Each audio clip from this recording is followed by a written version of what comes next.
Bienvenue à une nouvelle émission du Visual Studio Talk Show. Le podcast où on discute d'architecture avec la plateforme Microsoft. Je m'appelle Mario Cardinal et je suis accompagné de Guy Barrette. Salut Mario, comment ça va mon cher? Ça va bien. Et comment vont les ventes de ton merveilleux bouquin? On en parlait dans l'auto parce qu'on s'est déplacé aujourd'hui pour venir enregistrer l'émission chez un de nos invités. On va en parler un peu plus tard. Je sais pas. J'ai aucune idée. Puis je m'en fais pas trop avec ça. Donc, en plaisantant, probablement j'imagine qu'il y a au moins 50 ventes. J'en ai acheté au moins un. C'est ça. Puis avec Okay. tout le monde qui me dit « Ah, j'en ai acheté un, donc j'ai à peu près 50 ventes. » Tu vas voir combien tu as d'amis? Des fois, les gens non, me disent non. « Je l'ai acheté » puis je dis « Ben là, c'est parce que tu n'apprendras rien dans ce livre-là. » Ils disent « Ah, c'est pas grave. De toute façon, c'est pour être capable après ça de le référencer à d'autres mondes. » Je dis « Ah, OK. » Parce que là, des fois, tu sais, mon livre est très de... Mais il n'y a pas juste ça. C'est le plaisir d'avoir dans sa bibliothèque un bouquin avec le nom de quelqu'un qu'on connaît. Je pense que c'est quelque chose de fun. Là. Ouais, c'est vrai. En tout cas, moi, je suis fier d'avoir écrit, puis on va continuer à faire ce qu'il faut pour le faire vivre. Donc, on va voir. C'est une aventure. On sait pas où le chemin va nous mener. On sait juste qu'on est comme dans un petit sentier. Parce que dans mon cas, moi, c'est pas une autoroute. C'est un petit sentier, puis on monte notre montagne tranquillement, pas vite. Comme si on ferait de la randonnée pédestre. Petit chemin va loin, comme on dit. Oui, Guy, toi, de ce temps-ci, Busy. toujours, écoute, ça fait longtemps que tu es chez le même client, là. Hein? Oui, mais c'est des défis le fun, intéressants. Ça change tous les releases. On a C'est quelque ça chose la clé, d'intéressant, hein? là. C'est Ça me tient occupé. Oui, hein? Puis motivé aussi. Aujourd'hui, deux de nos invités, ce sont aussi des consultants qui vivent la vie de consultant, c'est-à-dire on est chez des clients. Donc, notre première invitée, c'est Isabelle Terrien. Bonjour Mario. Ça va bien? Ça va très bien, toi. Et notre second invité, parce qu'écoute, on a un duo ce soir, Vincent Cléroux. Bonjour, Ça va bien? ça va très bien, vous? Oui. Moi, je vous ai connus les deux à l'époque quand j'ai été un petit bout de temps avec l'équipe Pixis, donc c'est là que je vous ai connus un peu plus intensément, si je peux dire ce terme-là. Effectivement. Puis, écoute, la formule d'émission, c'est toujours la même. Hein? Dans un premier temps, on va aider nos auditeurs à vous connaître un peu plus. Puis après ça, on va parler du sujet. Puis le sujet, aujourd'hui, on va parler du Agile Tour, qui est un événement qui est planétaire. C'est assez flyé, hein, dans plusieurs villes à travers le monde, dont Montréal.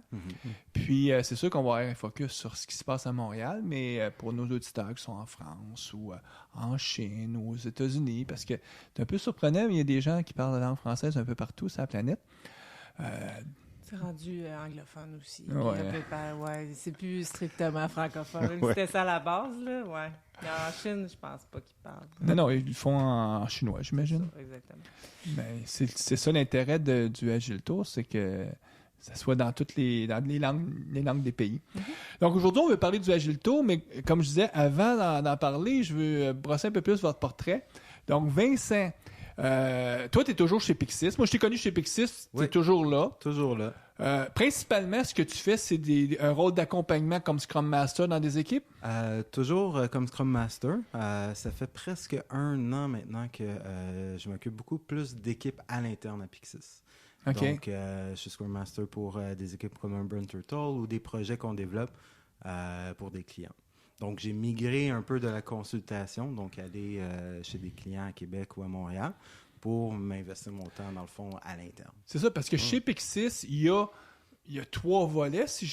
Puis là, vous me corrigerez parce que je suis pas l'expert de Pixis, mais Ouais. il y a 3 volets. Il y a un volet formation, il y a un volet consultation où on aide des clients chez eux, mais il y a un volet aussi où on développe des logiciels pour des clients, où on développe des produits. Puis quand tu dis que tu es Exact. plus à l'interne, c'est ça, c'est que tu travailles Ouais. plus avec ces équipes-là. Oui, en fait, les 3 départements que tu parles, c'est vraiment campus. Donc, les formations, il y a le studio au niveau du développement interne et il y a toute la partie conseil où est-ce que, c'est ça, on a des consultants qui vont accompagner des clients, soit faire des transitions ou juste les aider à accomplir leur projet, tout simplement. Puis, principalement, ce que tu as fait beaucoup dans ta vie, c'est accompagner des équipes comme Scrum Master. Oui. donc le rôle de facilitateur qui aide les équipes à s'accaparer le processus, qui souvent, on le dit, le processus Scrum, par exemple, est simple à comprendre. Il s'explique en 5 minutes. Yes. Puis un peu comme le judo, ça prend des années de pratique pour réussir à le pratiquer correctement. Ben, je pense que c'est un très bon signe que même à Pixis, les équipes de développement interne ont besoin d'un Scrum Master. Donc, on peut porter la réflexion là-dessus, mais même si une entreprise comme Pixis qui se met de l'avant-garde comme étant vraiment des spécialistes agiles qui ont l'expertise et tout ça, même à l'interne des équipes de dev, mais le Scrum Master facilite les rencontres, les aide à réfléchir, débloque les bloqueurs, puis ça existe partout. Donc, c'est fort utile en tout temps, dans le fond. Ça fait quoi, 3 ans, 4 ans que tu es chez Pixis? 3 ans. Avant d'être chez Pixis, ben moi, de mon côté, je suis sorti de l'école. J'ai sorti de l'école Collège de Maisonneuve en 2000. Donc, directement dans le crash des TI. Puis, on a eu la très bonne idée avec des amis de partir notre compagnie. Donc, en fait, c'était tout un défi qui a réussi aussi, dans le sens que moi, j'ai eu ma compagnie pendant 8 ans jusqu'en 2008. C'était une petite compagnie, on avait une 20aine d'employés au fil des années. Dont moi. Dont Isabelle. Oui? Effectivement, j'ai rencontré c'est là qu'on moi. s'est connus. Ouais, j'ai rencontré Isabelle. c'était du conseil que vous faisiez? Non, c'était vraiment du développement d'applications web. Ah, OK. Donc, autant des applications de gestion pour soit des universités ou développement sur mesure, tout le temps web. Ça s'appelait comment la boîte? C'était le J-Web que ça s'appelait. OK. Le J-Web. Ouais. Donc, qui a été dernièrement racheté, justement. OK. Puis, donc, en 2008, tu fais le saut pour aller chez Pixis. Donc, ta découverte de l'agilité, j'imagine, est-ce que c'est produit quand tu es allé chez Pixis ou tu avais même déjà entamé? Ben, en fait, entre le JWM et Pixis, j'ai eu un petit 2 ans dans une compagnie qui faisait des ERP manufacturiers. C'est vraiment... en fait, avec Isabelle, j'ai appris de manière très subtile l'agilité. En fait, je connaissais pas les noms, je connaissais pas grand-chose. En migrant ou en travaillant chez 360 Innovation, la compagnie des ERP, je me suis beaucoup investi dans l'apprentissage de l'agilité et tout ça. Donc, j'ai connu Pixis à ce moment-là. J'ai été coaché par Pixis à ce moment-là aussi. Puis 2 ans plus tard, j'ai fait le saut.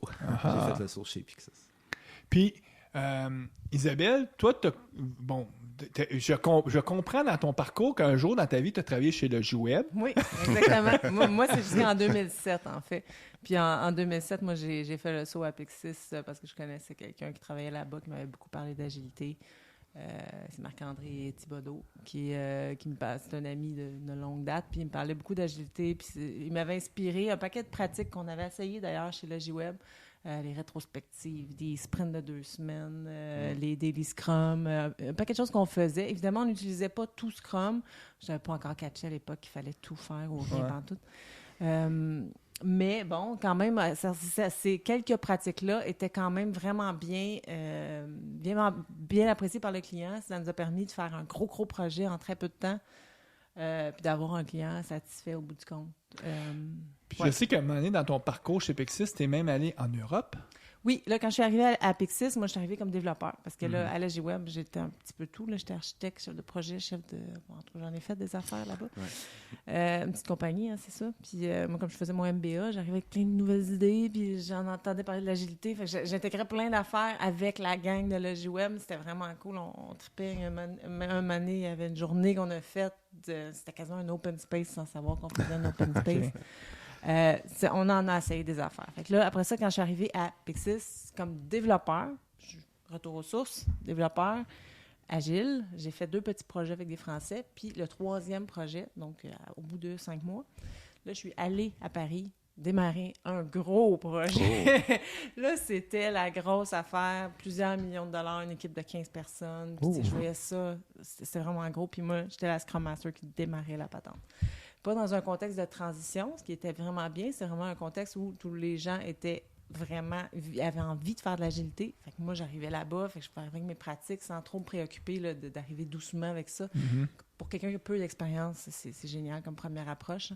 Puis finalement, j'ai eu 18 mois de grand plaisir avec une gang super là-bas, avec plusieurs allers-retours à Paris ou à Bordeaux.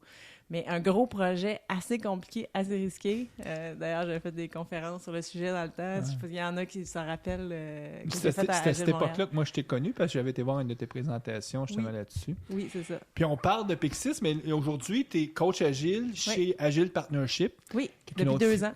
Une autre firme de consultation.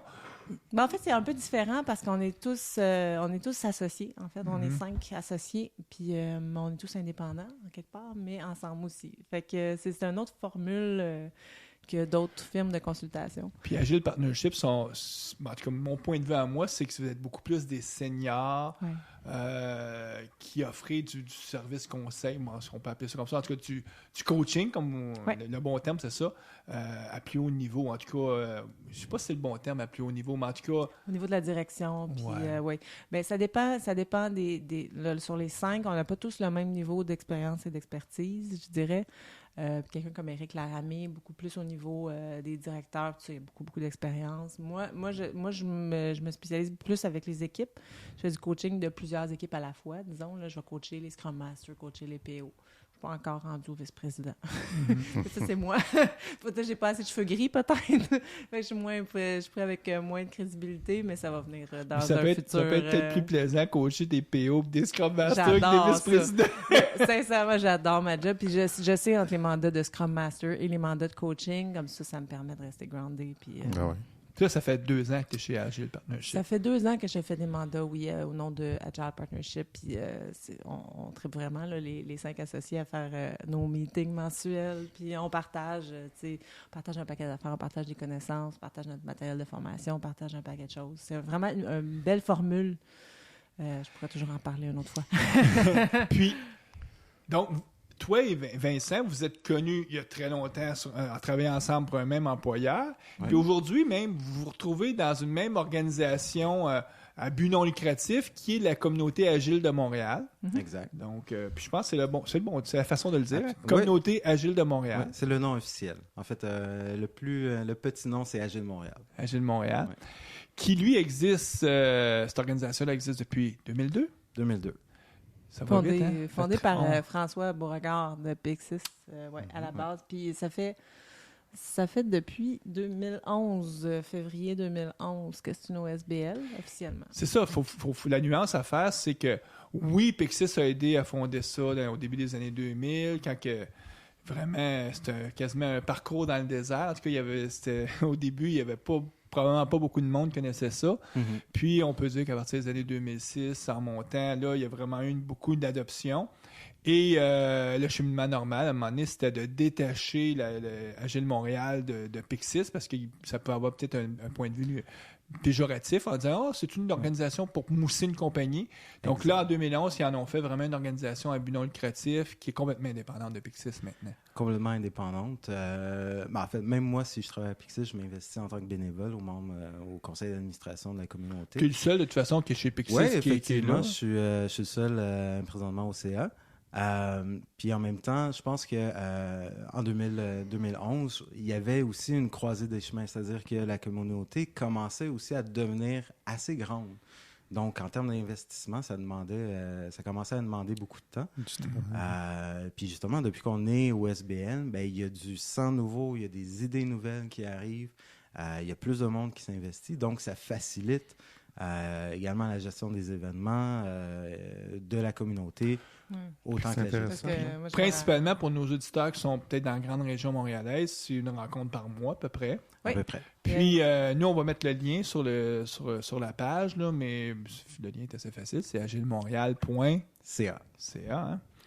Puis c'est la bonne place. Là, tu peux t'enregistrer, puis après ça, être avisé quand il y a des rencontres. En fait, être membre, ça veut dire recevoir la newsletter, tout simplement. On n'a aucun tarif de membership. On fonctionne. En fait, les conférences, ne nous coûtent rien non plus. On a la chance d'avoir un super partenaire qui est l'UQAM, qui nous passe les locaux. Fait que notre roulement, disons, mensuel, ne coûte rien. Le seul événement qui nous coûte de quoi dans l'année, c'est l'Agile Tour. Puis D'ailleurs, une des salles qui vous passe souvent, c'est la fameuse... comment ça s'appelle? La salle... Des boiseries. Des La salle des boiseries. boiseries. Ouais, mais là, il a fallu migrer parce qu'elle était trop petite. Trop petit, mais en tout cas, c'est une belle Ouais. salle parce que Ouais. c'est une ancienne chapelle. Exact. Ben, ouais. Oui. Toute la partie du cœur, moi, ce qu'on est, le pavillon Judith Jasmin, c'est justement le front de l'église, l'ancienne église. Puis ils ont gardé une salle. Justement Avec le même cachet, là. avec les cachets, les vitraux et tout ça. Wow. Donc ça fait vraiment une belle salle. Mais comme tu dis, c'est vrai qu'elle devient trop petite maintenant. Ouais, il y a un maximum de 60 personnes dedans, puis ça arrive souvent qu'on a jusqu'à 100 inscriptions. Pour la prochaine, le 17 octobre, là, on est déjà rendu à 65, puis il reste encore un mois, tu sais. Fait que ça arrive souvent, on a au-dessus de 100 inscriptions. Fait qu'il y a des gens debout en arrière. Bon, c'est sûr que c'est pas tout le monde qui se pointe, mais quand même, là, si on a un bon ratio, genre de 70% des gens qui sont là, fait qu'il fallait avoir un plan B parce que là, il y a des fois qu'on a eu peur cet hiver, puis s'il n'y avait pas eu une tempête de neige, genre, ça aurait juste explosé. Là. Ça n'aurait même pas été sécuritaire. Là. Fait qu'on va dans la DR200 à partir de maintenant. Puis ça va arriver qu'on va revenir dans les boiseries. Là. Je pense qu'il y a une fois dans l'année 2014 qu'on va revenir aux boiseries. DR200 qui est toujours à l'UQAM, Oui, d'ailleurs. dans le même... pas exactement dans le même pavillon, mais pas très loin. Puis, La clé, c'est... Tu regardes le local, pour ça, tu demandes aux étudiants, c'est comment je me rends à ce local-là, parce que l'UQAM, c'est...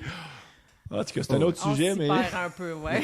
Ouais, C'est mais un là, beau labyrinthe. mais C'est les un gens beau vont labyrinthe, s'habituer mais- parce que là, avec les Agile Tours qui sont tout le temps là, puis Ouais. tu sais, c'est quand même les mêmes personnes reviennent là, quand même, peut-être pas Ouais, à tous puis les mois, puis mais sur le site de l'UQAM, là, il y a des plans. Là. Ouais, tout à On peut fait. se retrouver facilement. Tu viens de dire le mot magique, Agilto. On veut parler aujourd'hui Oui. d'Agilto, qui est une journée de formation. À Montréal, ça se donne, c'est un samedi. Ouais. Mais vous faites, c'est pas comme quelque chose qui est juste local, organisé par Agile Montréal. Vous vous greffez dans quelque chose de planétaire, mais c'est le groupe Agile Montréal qui est le parrain, qui l'organise. Puis, donc, peut-être juste expliquer cette année, c'est où, c'est... Oui, ben en fait, au niveau de l'organisation mondiale, donc Agile Tour est parti en 2008, beaucoup plus en Europe que d'autres choses, mais quand même. C'est en France, la France, c'est l'Europe. je précisais. Donc, je pense que le but d'Agile Tour au départ, c'était, OK, on va promouvoir des petits événements agiles locaux. Et de plus en plus, ben, il y a du monde que ça a intéressé. Donc, ça a intéressé du monde en Amérique, etc. etc. Montréal s'est joint au mouvement Agile Tour dès l'année prochaine, donc en 2009. C'était la première édition d'Agile Tour Puis Montréal. moi, je Quand faisais c'était encore partie francophone. du comité organisateur de 2009. On Ok. était 5-6. Il y avait du monde. Ouais. À l'époque, là, c'était pas encore nos SBL, Agile Montréal, mais il avait demandé à des jeunes de la communauté, puis vu que moi, j'étais impliqué du côté de Microsoft, il a dit, hey, ça t'intéresse-tu d'organiser ça? Puis il avait C'était dit, pas mal Pixis qui l'idait dans le temps, parce que Pixis avait encore Agile Montréal sous son aile. Fait que c'était Ouais. pas mal Pixis qui l'idait jusqu'en 2009 et 2010. À partir de 2011, ça a été Ouais. exclusivement Ouais. Agile Montréal. 2011, un peu encore mais d'implication. je pense qu'il y avait déjà la volonté de dire, écoute, il faut que ce soit quelque chose de Ouais. communauté, pas une compagnie. Mhm. Ben, François Beauregard avait vraiment le discours de c'est beau, ça fonctionne, je suis vraiment content que la communauté soit rendue où est-ce qu'elle est aujourd'hui. Mais il y avait le discours je pense que c'est le moment de la redonner. Ouais. Le moment De de se la retirer, redonner là. à la communauté. Je suis sûr qu'elle va survivre, puis il en était totalement confiant. Puis je pense, aujourd'hui, on a un peu la preuve, là, autant pour les Agile Tours que la communauté en tant que Donc, en 2008, il y a quelques Français un peu illuminés qui décident de promouvoir des événements locaux. Bon, c'est sûr qu'il y a eu un événement à Paris, je pense, mais surtout dans des villes... Bon, Ben, c'était un peu partout. Ça a commencé quand même. Bordeaux, c'est pas juste dans une ville. Ouais, mais c'est sur plusieurs villes provinciales. donc, là, disons. 4-5 villes, Ouais. plus en province. Pour les Français, quand tu sors de Paris, c'est la province. Ouais, donc, voilà. déjà qu'il y a eu un événement hors Paris, j'étais un peu sarcastique, Non, mais... il y avait déjà des XPD un peu partout. Puis moi, j'avais été justement en 2009, j'avais été voyons, Bruxelles, je pense. Ouais. C'est ça? Bruxelles? Non. Non, en tout cas. Juste pour nos auditeurs qui se demandent XPD. XPD. XP, c'est Extreme Programming, Oui. qui, eux, avaient l'habitude aussi de faire des journées de formation sur C'est ça. les pratiques Extreme Programming, Ouais. qui sont aussi des pratiques agiles. Exactement. Donc, Puis donc ça, tu il y en avais avait- été à ça en Ouais. Belgique. Puis ça, il y en avait un peu partout déjà. Pas en Belgique, en fait, c'est pour ça que je dis c'est pas Bruxelles pantoute. Ah. J'étais en Suisse. Ah oui? C'est quoi la grosse ville? Ouais. Genève. Merci beaucoup. Voilà, Ah. j'ai toujours mélangé Genève et Bruxelles. Hmm. Donc, j'étais à Genève 2009. Fait que Juste là, pour mais- nos auditeurs, il est tard le soir, il est presque 9 heures. Isabelle est maman, les enfants et tout, ça explique peut-être la fatigue. Ouais. Donc, tout ça pour dire que des événements agiles, il y en avait un peu partout, mais là, Agile Tour, c'est le plus gros, le plus populaire. Puis ça n'a pas été long que ça a passé les frontières. Là, si on voit la carte, là, je vous la montre à vous autres, parce qu'évidemment, les auditeurs ne peuvent pas la voir, mais c'est vraiment rendu partout Ben dans oui, le parce monde. que- là. Il y a des petits Rapidement, points un peu partout sur la Il y a map eu monde. le Québec a suivi en 2009, Oui. mais en parallèle, il y a eu 2-3 villes ailleurs en Europe, 2-3 Chine. villes aux États-Unis. Maintenant, c'est la Chine. Ouais, le c'est- Brésil. tous les continents tu sais, maintenant Amérique sont du couverts. Sud. Il y en a en Australie, là. Il y en a en Inde, il y en a partout. Fait que c'est Mais, vraiment le on truc parle de la le plus gros. Tour, là, puis qu'il y en a un petit peu partout, mais c'est quoi c'est quoi est-ce que c'est une conférence comme comme on les connaît ou est-ce que, Ben, c'est quoi la formule? Ben, je dirais que c'est une journée de conférence. En fait, c'est une journée de rencontre. Puis celui de Montréal, c'est le plus gros au Canada parce que c'est lui qui attire le plus de monde. C'est le plus gros en termes aussi de nombre de conférenciers, de nombre de keynotes. Tu sais. C'est tellement gros que c'est l'événement annuel de la communauté Agile de Montréal. C'est comme ça qu'on en parle. Là. Fait que s'il y a des gens qui vont choisir un moment dans l'année où aller écouter des conférences, ça va être l'Agile Tour qu'ils vont choisir. Donc, c'est une journée complète. À Montréal, c'est un samedi. Ouais. Il y a d'autres villes, les autres décident de faire ça un jour de semaine. Exactement. À Québec, je sais que c'est un mardi, je pense, ou un mercredi. Les autres, c'est le 6 novembre. Ouais. C'est durant la semaine. Oui, c'est le 6 Parce que novembre, Québec en effectivement. fait une. C'est plus Ottawa en fait un cette année. Ouais, eux eux autres, c'est un autres, c'est- samedi aussi. hein. Non, eux autres, c'est jeudi le 21 novembre. Jeudi le 21. Puis Toronto. en Et fait. Toronto aussi. Toronto en Ouais. fait un, en tout cas au Canada. Écoute, en France, il y a facilement une dizaine de villes maintenant. Ouais, plus que ça. Plus que ça, même. hein. Mhm. Là, tous nos amis français vont dire Hey, là, Ouais. minimisez pas. Oh!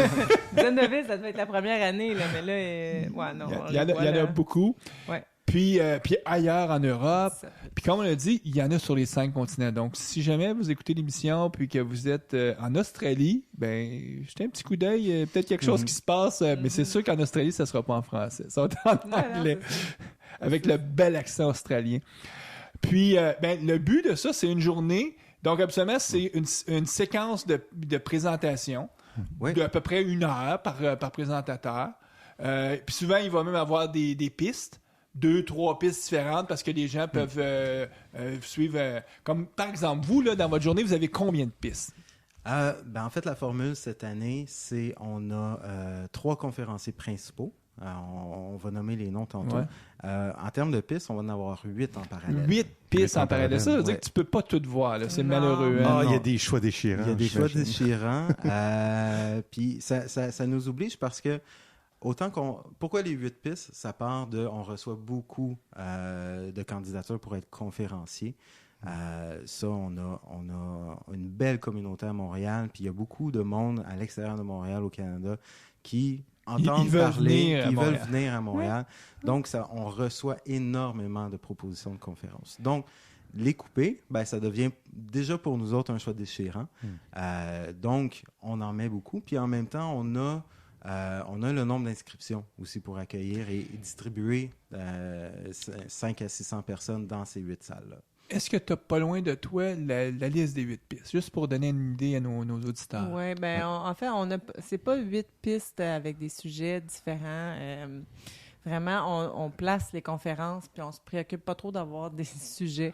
Ce qu'on peut vous dire, c'est qu'il y a 2 pistes techniques, un peu plus techniques, qui s'adressent à des développeurs architectes, OK, donc, il y a analystes. 8 pistes en parallèle, mais il n'y a pas Ouais. des thématiques. Genre Non. une thématique Exact. qui serait, je sais pas moi, équipe ou Non. gestion d'équipe. Une autre thématique qui pourrait être pratique d'ingénierie. Ce que tu nous dis, c'est qu'il y en a 2 pistes au moins, on a regroupé toutes les pratiques plus d'ingénierie, les pratiques techniques. Exactement, comme on va parler on va parler de dette technique, on va parler de simplicité dans le code, on va parler de façon d'améliorer le code, de façon de faire du refactoring. C'est ce qui s'adresse vraiment à des développeurs, des gens techniques. On a aussi deux pistes, j'allais dire track, mais 2 pistes. Moi, je suis tout fier de moi ben d'avoir oui. 10 pistes. Je C'est dis, excellent. Mario, tu t'épates parce que, absolument, au Québec, on utilise souvent le terme track, mais. Oui, non, mais c'est excellent. Fait que 2 pistes plus ateliers, donc où les gens vont être appelés à avoir plus d'interaction avec le conférencier. Oui, c'est ça, c'est que c'est pas souvent. Des jeux. Dans ces pistes-là, c'est que tu vas pas aller t'asseoir puis être passif. On va te demander d'embarquer, de participer, d'être un agent de formation quelque part parce que. Puis souvent, c'est la vision, c'est dans l'action qu'on apprend. Ben oui, Oui. ben en fait, oui, c'est ça. C'est exactement ça. Dans l'action, on intègre mieux les apprentissages en les pratiquant. Donc, que ça soit juste un exercice pour mieux intégrer ce que le conférencier vient de dire ou carrément des jeux ou comme il y en a un, ça va être Games for Learning About Conflict. Tu sais, on va parler de jeux pendant la conférence. C'est sûr qu'ils vont les essayer. Ce qui est intéressant, parce que ça se démarque là, du modèle de conférence standard, là, où on a un présentateur qui parle pendant 1 heure, 45 minutes, 1 heure, tout ça. Donc ça, c'est vraiment intéressant. Dans ces pistes-là, est-ce que vous allez avoir la chance d'avoir Hélène Groves comme animatrice de ces... Parce que je sais qu'elle est experte dans tous ces jeux-là et tout. Ouais. C'est justement de elle que je parlais. Ah, bon, mais... On va avoir pas mal de monde. Il y a des gens qui Mais viennent c'est parce du que, écoute, Canada. c'est pas juste une experte canadienne, c'est reconnu mondialement pour... donc, de l'avoir à les Montréal, jeux. c'est... Pour les jeux, comment avec les Lego? Les Lego elle est Serious formatrice Play. professionnelle. Ouais, Lego facilitatrice professionnelle Lego Serious Play. Ouais. Mais on parlera pas de Lego cette année. Ça va être autre chose. Malheureusement. Dans les conférenciers, on a Linda Rising. En plus Ouais. d'être une keynote cette année, on a d'ailleurs les 3 keynotes, on peut en parler, c'est le moment. Oui. Ben, moi, je peux dire...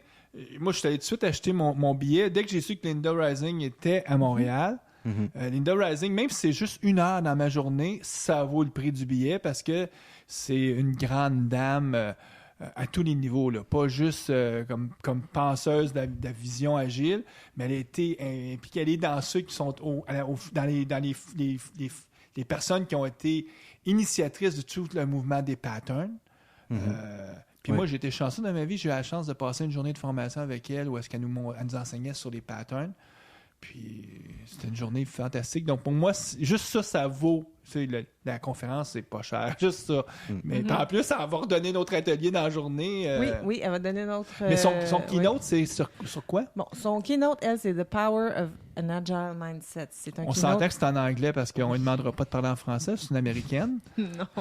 Puis c'est un keynote là, je suis pas sûre, c'est Agile 2010 ou Agile 2011, mais c'était le final keynote de la grande conférence Agile de l'Agile Alliance, puis ça n'a eu que des bons commentaires. Moi, la première chose que j'ai fait quand je vous ai rencontré il y a quelques semaines, puis c'est Vincent, je dis Vincent, comment vous avez fait pour avoir Linda Rising à Montréal? Et en fait, ma réponse c'était il faut oser. Donc, on y a demandé et elle a accepté. Ben oui, parce que c'est vraiment... en tout cas, ça, c'est... déjà ça, c'est pas un exploit, c'est un trop gros mot, mais en tout cas, c'est une belle présence que vous avez. Puis vous avez 2 autres conférenciers aussi. Oui, on a eu la chance d'avoir un choix à faire. Ah ouais. Il a fallu refuser des keynotes cette année, c'est pas des farces. Ouais, pendant que d'autres donc, villes cherchent des keynotes. Oui. Les keynotes, Mais nous on en a refusé et on en a placé 3 aussi. Oui, dans au lieu notre- on en cherchait 2, puis on en a placé 3. Les 2 autres aussi, c'est pas les moindres, là, c'est Lisa Atkins et Michael Spade qui vont présenter le midi. Et puis le matin, on a Maxime Boilard aussi de Canu. Lisa Atkins, c'est celle qui a écrit le livre, le Agile livre de Coaching. référence sur le coaching agile. Oui, c'est le Agile Coaching Institute qui a Donc, un livre qui est publié chez Addison Wesley, dans la fameuse série, en tout cas, les gros livres, là. les livres grosses qui sont références. des bibles. Et, puis, bon, on a eu la chance, moi j'ai eu la chance, puis vous autres aussi, de la rencontrer à quelques occasions. C'est aussi quelqu'un qui est plus que quelqu'un qui a juste écrit un livre. C'est une personne qui a une présence, qui a une compréhension du monde. Donc, ça Puis aussi. elle a donné un TED Talk récemment, un petit TED Talk de 2 minutes. Ah, ben, quand même. faudra que j'aille voir. Moi, chercher TED Talk, Oui. Lisa. Oui, ça commence à être très, très connue, elle aussi, partout dans le Ben, monde. je hein. sais, moi, pour avoir jasé avec, il y a peut-être un an et demi, parce qu'on a la chance, nous, je pense toutes les 3, on participe souvent à une activité qu'on fait, des camps pour les coachs agiles. Ouais, les Puis coachs j'avais camp. une discussion avec elle où est-ce qu'elle racontait qu'elle était en transition, où est-ce qu'elle voulait aller plus en tout cas, élargir son domaine d'influence, plus juste sur la communauté agile, mais plus global. Et puis ça aussi, c'est épeurant, là, quand tu réfléchis, tu dis, bon, qu'est-ce que je veux faire dans ma vie? Mais, puis, bon, il était là dans son cheminement dans son parcours de vie. Parcours de carrière. Puis, ben, tu vois, là, je suis pas surpris de voir qu'elle avait parlé de choses comme ça. Votre troisième... Mais juste avant de parler du oui. troisième, juste avant le Agile Tour, elle va donner en fait, les deux oui, ensemble, elle vient donner une ils formation. vont donner une formation sur la facilitation. Moi, c'est la première fois que je vois une formation sur ce thème-là, puis j'ai bien envie d'y aller. D'ailleurs, je pense bien m'inscrire. C'est la facilitation pour les facilitateurs, donc pour tous les Scrum Masters, les coachs agiles, les gens qui facilitent des rencontres. Non seulement À la agiles, limite, tous les gestionnaires, les managers qui ont à gérer des personnes. Exactement. Puis ils vont donner cette formation-là, c'est 2 jours et demi. Je pense qu'ils vont avoir des soirées d'impliqués. Là, aussi, Ça va être là, comme mais- le jeudi, vendredi avant. Jeudi, vendredi avant, exactement. Ah, je n'avais pas remarqué ça, mais je vais essayer de voir si je peux me libérer. Oui, puis tous les inscrits à l'Agile Tour ont un rabais, puis on peut s'inscrire, si on s'inscrit avant la fin du mois de septembre aussi, puis ça achève le mois de septembre. Donc, Moi, je ouais. devrais publier l'émission autour du 25-26. Il faut Ah, que ok. je fasse le montage, mais... On n'est donc, pas le 27, on est le 25 maintenant. ouais, Le 25. donc, non, plus le 26-27, en tout cas. Alors, tu te dépêches, Mario? Non, ça fait partie de mes petits défis de la semaine. Ah. là. Donc, au pire, on retardera la date d'une semaine pour on pourrait faire ça, en fait, de retarder la date d'une semaine pour le early bird, là, si on Ouais. veut, pour la formation. Puis, on peut accumuler les rabais là, en s'achetant un billet de Agile Tour, on a un autre rabais de 100 $ pour la formation. OK. Et votre dernier keynote, qui lui, est-ce que c'est celui qui fait celui de la fin de... Parce qu'il y a les keynotes du matin, le Oui. midi et un en fin de journée. En fin de journée. Donc, il nous reste celui du matin. Ça va être Maxime Boilard cette année qui va partir l'Agile Tour. Que moi, je ne connais pas du tout, donc il va falloir que vous Non, mais en m'éclairiez fait- un peu. En fait, je pense que dans la communauté agile, c'est pas quelqu'un qui est connu. Donc, c'est normal, je ne le connaisse C'est pas. normal que tu ne le connaisses pas. Moi, je l'ai rencontré, Maxime, et d'ailleurs, c'est de là que toute l'aventure et toutes les communications partent. Je l'ai rencontré il y a à peu près 1 an et demi. Il est venu faire tout simplement une activité de team building avec nous autres à Pixis. Donc, j'ai commencé à le connaître là. Donc, team building, construction d'équipe, en tout cas, si on fait Ouais. une petite traduction littérale. Exact. Puis, tous ces propos, au niveau de l'agilité, au niveau des équipes, passaient de manière merveilleuse avec les équipes de Pixis. Puis en même temps, Maxime a une histoire au niveau Mais c'est de... quoi son background? En fait, ce qu'il faut savoir, c'est que Maxime, c'est un ancien Olympien. OK. Donc, au niveau de l'entraînement, de la recherche de l'excellence, de se responsabiliser soi-même, travailler en équipe, il faisait de l'aviron, donc dans des bateaux solo, dans des bateaux à 2. Donc, il faut connaître ton partenaire, il faut savoir comment il agit, il faut quasiment le connaître autant qu'on se connaît soi-même. Ça, c'est la facette intéressante aussi d'une journée Exact. comme l'Agile Tour, c'est d'aller un peu à l'extérieur des sentiers battus Oui. pour donner la chance aux gens qui assistent de aussi découvrir ou d'aller dans des terrains moins fréquentés. Puis là, c'est un peu ça Exact. l'idée, si je comprends bien. C'est tout à fait ça l'idée. En fait, Maxime va nous présenter des sujets comme la recherche de l'excellence, la motivation dans les équipes, comment mieux collaborer ensemble. C'est pas un sujet axé agile comme on en entend parler au niveau des équipes des Scrum Masters, mais il connaît le mindset. C'est ça qui est très intéressant à propos de Maxime. Puis le matin, comme ça, tout le monde est frais dispo, donc on est prêt à sortir un peu des sentiers battus. Puis j'imagine à ce moment-là, vous gardez Linda Rising pour la fin de journée pour retenir tout le monde en disant « Ben, vous partez pas! Il y a Exact. quelque chose de très intéressant qui s'en vient! Oui. Ça va attirer plus le monde que les prix de présence. » Ouais. Ils vont déjà être dans la salle pour avoir les prix de présence. Oui, c'est ça. Donc ça, c'est vos 3 grands conférenciers de la journée. Puis comme on a dit, au total, avec 8 tracks, peut-être 4 ou 5 conférenciers d'une heure. Donc il y a peut-être une autre trentaine de sessions dans la journée. Oui, en fait, il y en a 24 plus 26 au 27. total. 26 autres sessions. 26 autres sessions de 45 minutes à 1h30. Puis donc, ça fait une grande... En tout cas, il devrait en avoir pour tous les goûts. Il y en a vraiment pour tous les goûts. Puis on avait reçu l'an passé certaines, pas critiques, mais certaines critiques constructives. Je devrais dire qu'il en manquait pour tel type de personnes ou il y en a qui n'étaient pas gâtés. Là. Il y avait certains profils là, qui cherchaient un peu leurs intérêts là-dedans. Puis là, on a essayé vraiment cette année de gâter tout le monde. D'élargir un petit peu. Là. Ouais. C'est bon, ça. Fait que le profil type de quelqu'un qui s'inscrit, est-ce que c'est quelqu'un de technique ou est-ce qu'un gestionnaire pourrait être intéressé? Absolument. En fait, on commence à élargir de plus en plus, mais ceux qui se présentent à l'Agile Tour, vraiment, c'est en partant tous ceux qui travaillent dans les TI. Mm-hmm. Donc, ça passe du gestionnaire. Les VP vont trouver quelque chose à se former ou à apprendre quelque chose dans chacune des conférences, autant que les développeurs, autant que les Scrum Masters, les PO. Donc, il y a des sujets pour tout le monde. Puis pour tous les niveaux aussi, avancés comme Oui. débutants. Parce qu'il y a l'introduction à l'agilité le matin avant le premier keynote. Une session que tu as donnée souvent, toi, dans ta vie. Là, je pense que tu as donné assez, mais je sais que souvent, tu te retrouvais à faire les introductions à l'agilité. Oui. Tu te rappelles de Agile Coach Camp, entre autres, où j'ai fait ça, oui. Oui. En improvisation, en anglais. Non, mais c'est Oui. bon signe qu'on t'a demandé de le faire, Oui. c'est parce que tu devais faire un bon travail. Oui. Mais là, cette année, c'est Martin Goyette qui se trouve être le président, justement, du CA d'Agile Montréal qui va faire l'introduction à l'agilité le matin. Et puis après ça, il y en a vraiment pour tous les niveaux. Là. Fait qu'on soit tout nouveau là, au niveau de l'agilité, il y a quelque chose pour moi. Si on en fait depuis des années, il y a encore quelque chose pour moi. Ouais. Puis, Même on apprend encore, je pense. Oui, puis en fait, probablement que tout le monde connaît un peu tout le PMI, le PMP, le PMBOK. Donc, Project Management Institute, PMI. Ouais. Donc, l'organisation officielle qui aide les gestionnaires de projet à s'auto-former et se définir leur métier. Exact. Donc, même eux, l'Institut parle de plus en plus de l'agilité. Nous, on accueille de plus en plus de personnes qui sont PMP. Notre événement est même associé à PMI, donc on est en mesure de donner des PDU. Donc, pour eux, c'est intéressant. Beaucoup d'acronymes, mais qui sont des acronymes pas si techniques que ça. Donc, peut-être. Si on PMP, c'est les professionnels certifiés en gestion de projet par la PMI. Yes. Je fais une traduction littérale. Et les PDU, c'est des unités de formation parce que pour garder ta certification, il faut que tu te formes de façon continue. Donc, il faut que tu ailles chercher des unités comme ça tous les ans.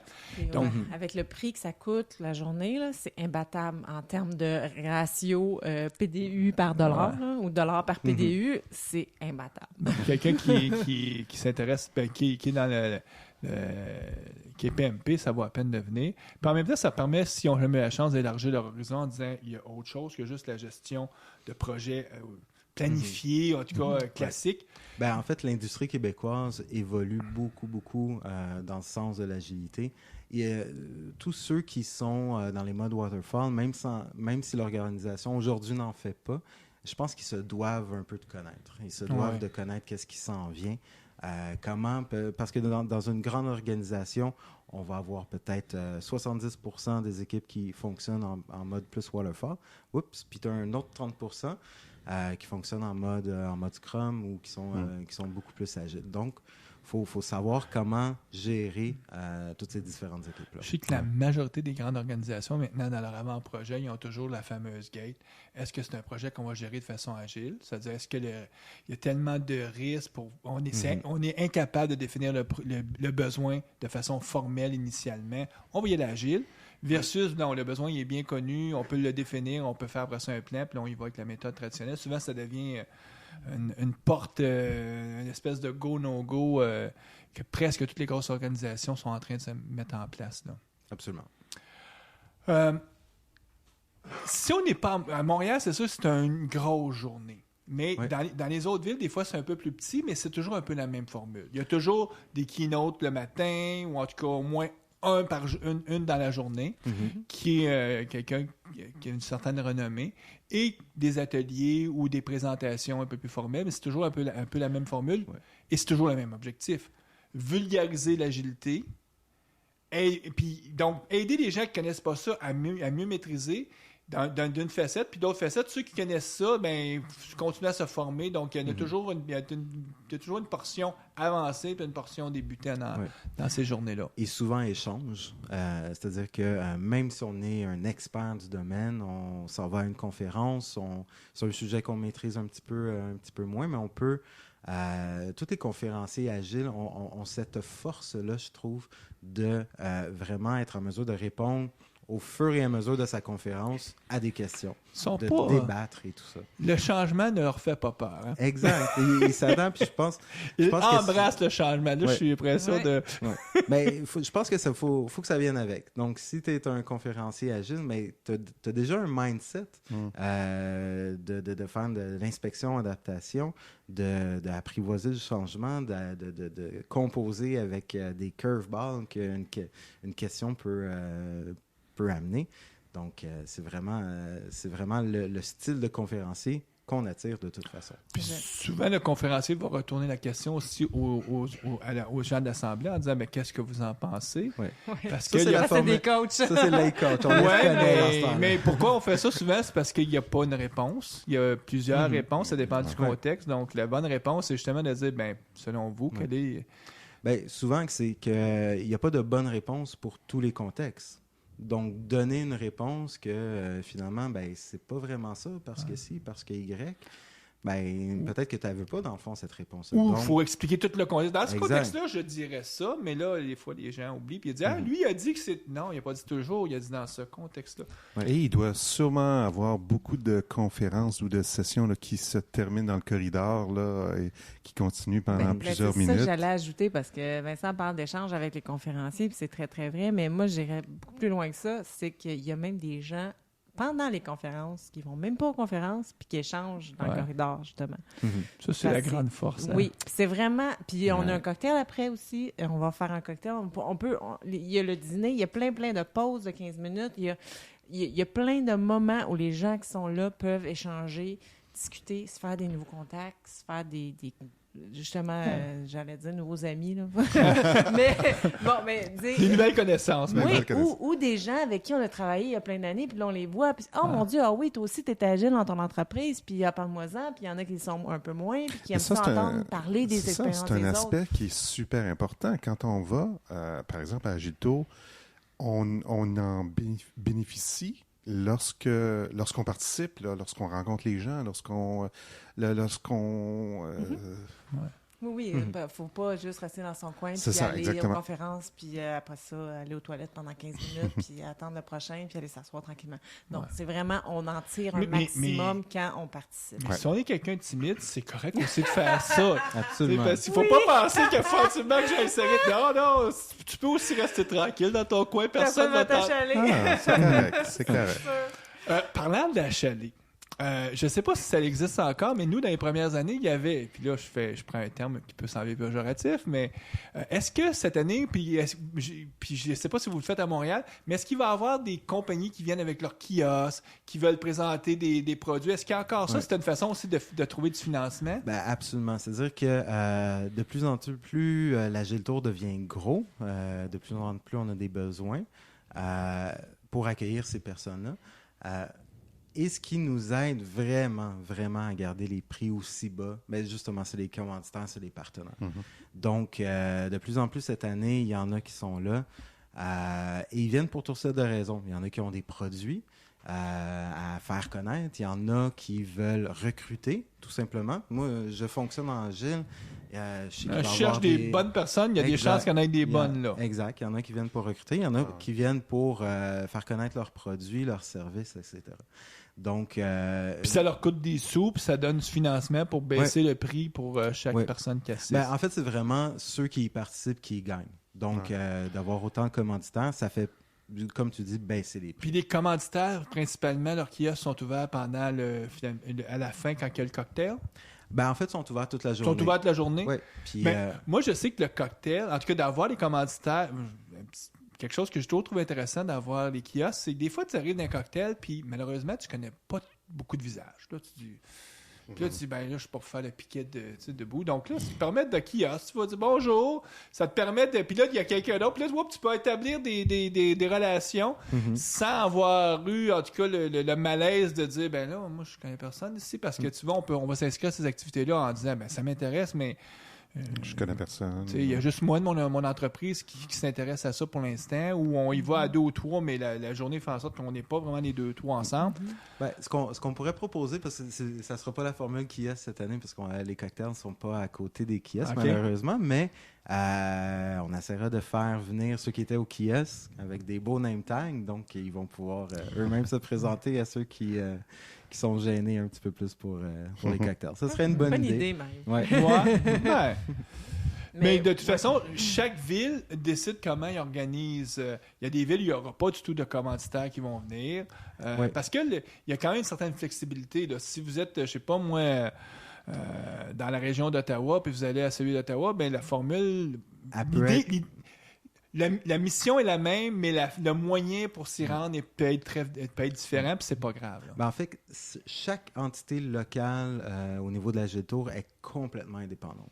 Donc, nous, à Giltour Mondial, nous demandons rien et on leur fournit le nombre de participants qu'on a eu cette année. À Giltour, ça devient quasiment juste une marque Oui, pour c'est dire aux gens, ben, c'est l'événement, là, mais... Puis ça nous coûte rien non plus, tu sais, ils sont quand même fins, là. C'est pas quelque chose qui coûte de quoi d'avoir leur marque, là. C'est pas une franchise. Il n'y a pas une compagnie derrière ça qui a dit, je vais créer une marque, puis après ça, m'a demandé des royautés à tout le monde. Un peu comme, je vais faire un petit aparté, mais on voit ça un peu aujourd'hui avec les marathons, les triathlons, où est-ce que tu as des compagnies en arrière, mais qui voient l'opportunité de faire beaucoup d'argent. En tout cas, malheureux. Je dirais heureusement, en tout cas, on n'est pas rendu là avec le mouvement d'agilité. Mais c'est ça. Puis je pense que c'est ça qui aide l'organisation, c'est ça qui aide aussi le développement local de chacun des agilitours, puis d'avoir sa propre façon de faire au niveau des différentes villes. Donc, oui, les propres. Oui, parce qu'il y a certaines formules qui ne marcheraient pas dans telle ville ou tel pays, par exemple. Mais là, ça m'intéresse, là. Ça coûte combien cette affaire-là? Là, on passe une formation qui est 1000$ pour la journée. En fait, tu sais, là, il y a la surprise de ça. Ah ouais, c'est fun, tout ça. Mais en fait, ça serait payant à 1000$ par jour. Ça serait très prêt. On n'aurait pas besoin de commanditaire. Non. Mais cette année, en à fait... 1000$, je me serais pas inscrit, moi. Non, pourtant, Linda Rising et mais là, Lisa quand même, King. tu sais, elle est bonne, là, mais pour 1 heure. Mais là, maintenant, c'est 2 heures. Ça fait pas cher de l'heure pour la quantité de conférences. Non, ça, je suis d'accord. Mais c'est pas 1000$, là. Non, absolument pas. En fait, les prix, c'est sûr que là, présentement, les Early Birds sont terminés. Les Early Birds, là, étaient à 65.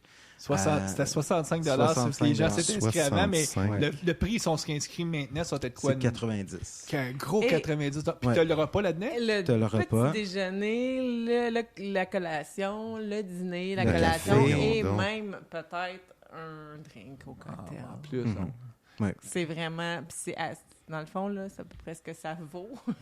90$, c'est à peu près ce que la nourriture vaut. Puis, il y a beaucoup de gens qui, tu sais, leur employeur va être prêt à leur payer. Même. Surtout que c'est un samedi. Ouais. Fait que ça coûte rien à l'employeur en termes de coût de ça coûte le 90$ pour subventionner les billets. Donc, ça coûte pas la journée que l'employé n'est pas là ou la journée de consultation qui rapporte rien. Tu sais, ça, j'avoue que c'est peut-être ce qui fait notre succès, je sais pas, mais la formule du samedi, on l'aime bien, même qu'on pense peut-être à une formule 2 jours l'année prochaine. Puis on va garder quand même un samedi. Ce ne sera pas samedi-dimanche, c'est sûr, mais... C'est vendredi-samedi. Vendredi-samedi, oui. Donc, on va voir si c'est le même monde, c'est pointe aux 2 jours. Mais on sait que les formations les samedis, dans les communautés techniques, c'est des événements qui sont assez populaires. Dans plusieurs années... Des villes de fonctionnaires. Oui, c'est vrai. Mais en tout cas, nous autres, à Montréal, on a fait longtemps des journées... Les samedis.net, les samedis ont toujours... Des code camp qui étaient samedis. Code camp, effectivement. Mais tu as raison, c'est vrai, si on avait essayé la même formule, peut-être dans une ville comme Ottawa ou Québec, où là, la mentalité est un peu différente. Peut-être que les gens disent non, on se déplace pas un samedi. Pas rien qu'ils font ça la semaine. Hein. Ils connaissent ça dépend du marché. Chaque marché s'adapte. Mais quand même, pour moins de 100$, j'ai une journée complète de formation sur l'agilité avec des conférenciers qui viennent d'un petit peu partout, des experts. En fait, si on regarde sur le marché, n'importe quelle autre formation, que ce soit en agilité ou plus technique, c'est rare qu'on va s'en tirer en bas de 500, 600 dollars. Donc, effectivement, la formule Keynote conférence, puis en fait, il y a quand même quelques noms très connus mondiaux. C'est sûr que Linda Rising et Lisa Atkins, mais même des conférenciers locaux très connus. Et d'autres qui viennent d'un peu partout là, en Amérique. Mais je suis sûre que vous allez reconnaître les noms. Là. On a François Beauregard, on a Jean-René Rousseau, qui écrit plein d'articles, il est quand même pas mal connu. Vincent Tancé, qui a formé à peu près tout le monde à Montréal. On a Éric Laramé, on a Hélène Grove. Hélène Grove, oui. Qui d'autre? Avez-vous Sylvie ou c'est ceux qui ont écrit le livre? Oui, Sylvie Trudel est là, puis Mathieu Boisvert aussi, mais ils ne donnent pas ensemble, ils donnent chacun leur conférence. On est chanceux à Montréal, il y a vraiment un bassin de gens là, très compétents. Absolument. Puis on a même aussi Trémor Balbous qui va, lui, en fait, nous présenter son keynote que lui a fait l'année dernière. À Nantes. Okay. Donc, ça risque d'être une très bonne conférence aussi. Puis on a une conférence de Andrew Annett et Susan Johnson qui ont fait à Agile 2013 cette année. Donc, accepté, donné là-bas avec un gros succès, puis on l'a choisi cette année, évidemment. On n'a pas refusé. Mais, c'est quoi le sujet de leur présentation? Eux, c'est Communication Katas, Deliberate Practice for Shared Understanding. Donc, des katas, c'est des exercices, c'est une référence aux katas qu'on fait en judo, karaté et tout. Sur la communication. Donc là, c'est des katas de communication. Donc, c'est en disant, on les pratique et on les pratique. Comme là, dans mon cas, écouter, ça devrait être un kata que je pratique. Il y a probablement quelque chose sur l'écoute, c'est ça. Si on parle de communication, on parle d'écoute. Puis là, vous allez dire, mais là, ça fait 2 titres qu'il y en a, puis c'est en anglais. C'est quoi la proportion anglais, français? Pour chaque période, sur 8 pistes, il y en a 2 ou 3. Mais c'est souvent 2 en anglais, 6 en français. Fait que ça vous donne une idée de la proportion. C'est comme Montréal. C'est pas mal comme Montréal. Francophone. La raison pour qu'on offre en anglais, oui, on sait qu'on a des gens qui parlent anglais, mais la plupart comprennent le français. Fait que l'idée, c'est pas ça. C'est sûr que c'est les conférenciers, en fait, qui sont anglophones, puis on veut pas s'en passer, tout simplement. Mais c'est sûr. Puis c'est un peu la même chose pour les keynotes. L'année passée, on avait eu la chance d'avoir 2 keynotes en français. On dit keynote. C'est un peu plate. On avait 2 conférenciers principaux francophones. Cette année, on en a un sur 3, mais c'est parce que les 2 autres sont vraiment exceptionnels. Ça fait un beau mix. Oui, c'est ça. Je pense que ça fait une bonne balance pour la journée. Que j'espère qu'on a convaincu certains de nos auditeurs que ça vaut la peine de s'inscrire. Moi, en terminant, j'aime souvent avec nos invités leur demander si... Puis ça n'a pas forcément à avoir un lien avec le Agile Montréal ou Agile Tour. S'il y a quelque chose dernièrement dans vos vies qui a frappé soit votre imagination, frappé, ça se dit mal, Power! Ouais, ouch! Le ballon, après-midi, ma fille... Non, mais tu sais, quelque chose qui vraiment vous a allumé, je reprends ce terme-là, puis que vous dites, hey, ça, j'aimerais ça partager, puis nous, on mettra le lien donc pour les éditeurs, puis peut-être brièvement glisser un mot sur, ça peut être un livre, ça peut être un blog, ça peut être une émission de télévision, un film, quelque chose, c'est votre chance de pouvoir partager quelque chose qui est peut-être hors du domaine de l'agilité. Je sais pas, Vincent? Moi, de mon côté, en plus, ça s'est passé aujourd'hui. Oui. C'est quelque chose de Pixis qu'on commence à faire. C'est la 2e édition. C'est les Pixis Buck Day. Donc, ça reprend un peu la même métaphore qu'au niveau du PMI, mais c'est vraiment au niveau de l'agilité. Qu'est-ce qui est le fun dans cette formule-là? C'est vraiment que c'est des conférences faites par des Pixiciens pour les Pixiciens. On apprend nous-mêmes. Donc, vraiment dans un modèle un peu comme l'Agile Tour, mais c'est vraiment fait par nous, pour nous. Pixis, c'est le nom de la compagnie. BUCK, c'est l'acronyme pour Body of Knowledge. Exact. Donc, Pixis Buck Day. Puis, donc, pour nos éditeurs, c'est quoi? C'est de leur dire, hey, essayez de mettre ça en place aussi dans vos organisations? Ou... En fait, oui, tout simplement. On connaît tous les lacs à l'épaule, dans un certain sens, donc des meetings stratégiques. On parle beaucoup moins de stratégie, mais on essaie de partager nos connaissances. Donc, même à Pixis, on est énormément en clientèle. Donc, se voir régulièrement, parler en fait de d'autres choses que les opérations, c'est rare qu'on le fait. Ouais. Donc, c'est vraiment un moment pour partager les connaissances. Puis, en fait, à Pixis, c'est moi la seule entreprise que je connais qui fait cette formule-là comme telle. OK. Fait que c'est vraiment intéressant.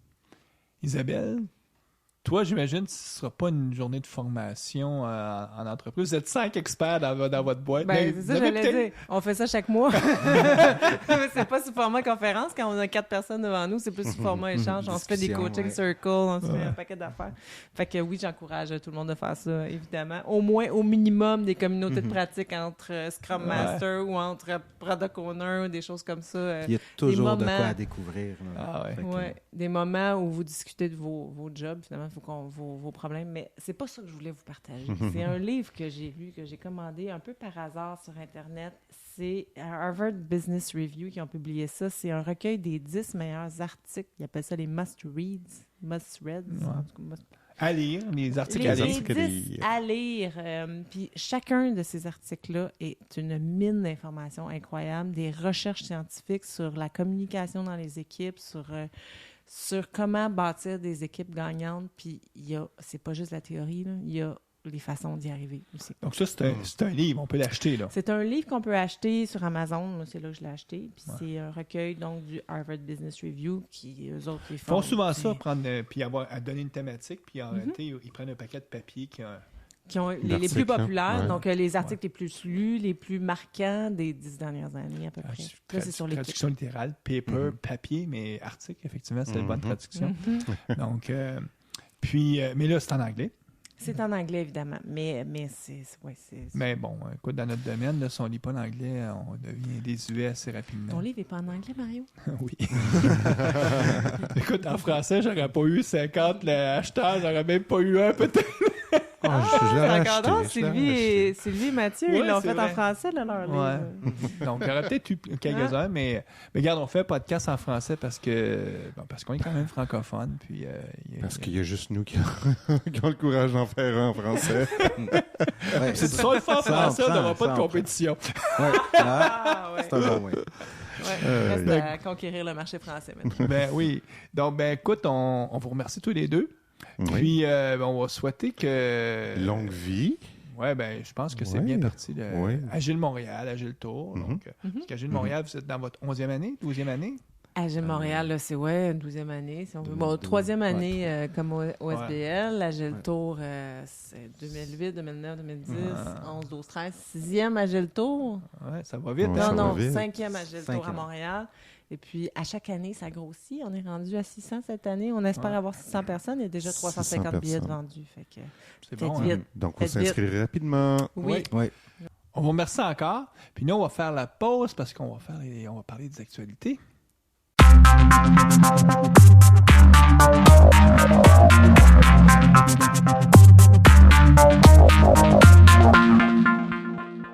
Les actualités avec Guy Barrette. Hey!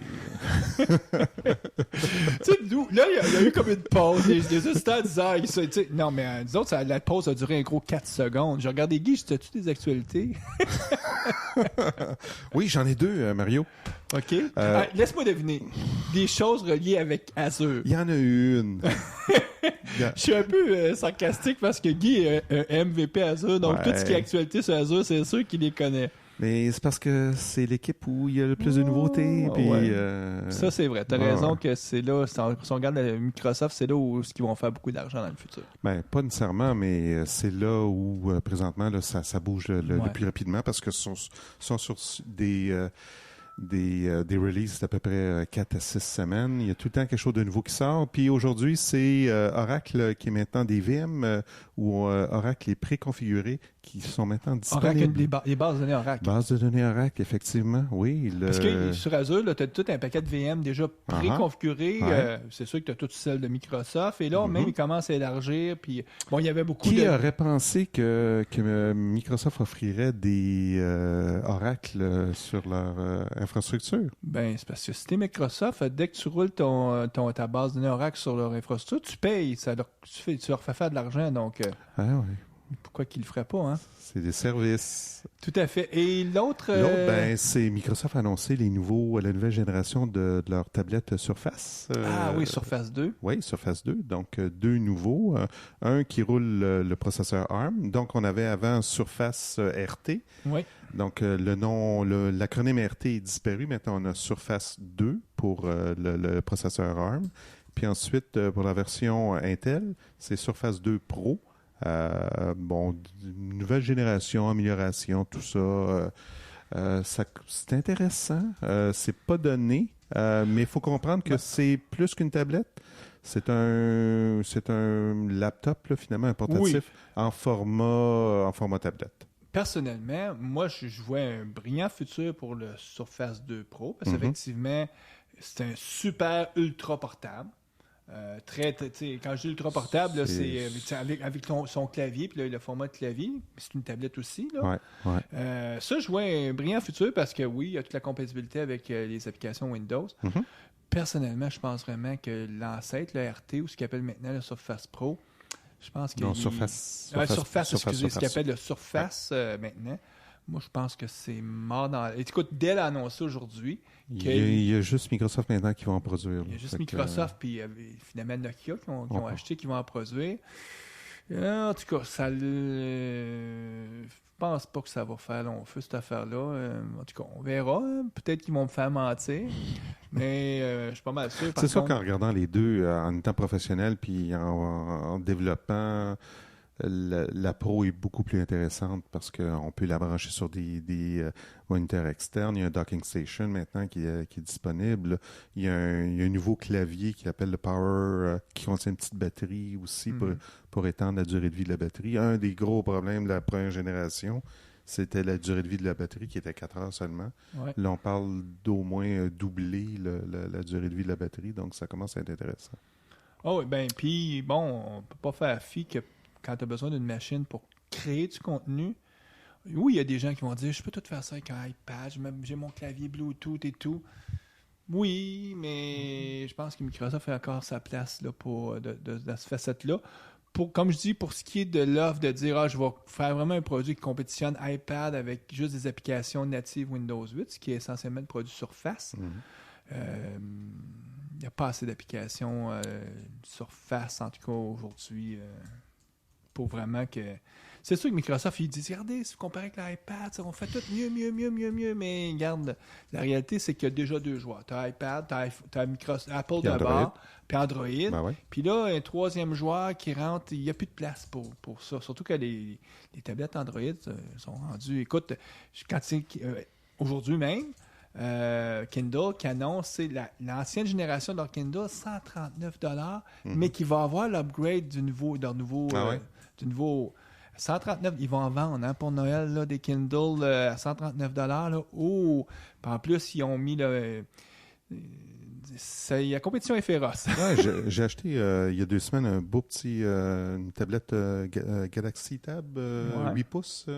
C'est un format super. Moi, je trouvais, je cherchais quelque chose de pas trop gros, pas trop petit. C'est pas, je trouvais ça trop petit là, pour traîner en fait, pour lire. Ouais.